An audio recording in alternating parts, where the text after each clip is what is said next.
balansi zertteu жұмысын жүргіземіз.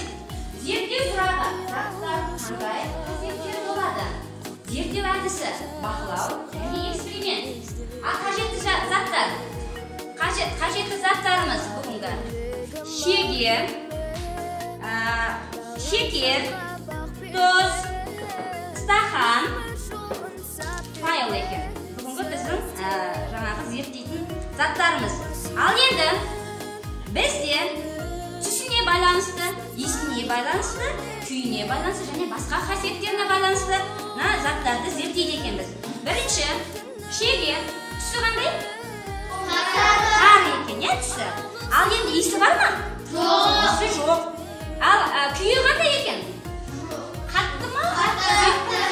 Қатты екен, иә? Ал енді оның басқа қандай қасиеті бар екен? Мына жерде магнитке жапса көреміз. Магнитке жабысады екен, магнитке тасылады екен. Яғни темір магнитке тасылатын қасиеті бар екен. Ал екінші, стакан қандай екен? Шыны, түсі бар ма? Түсі жоқ, мөлдір. Иісі бар ма? Иісі жоқ. Ал күйі қандай екен? Қатты екен, оның жаңағы түсі мөлдір. Мәңгі ұстазлай құрметке қабылда бұл әнді шәкіртің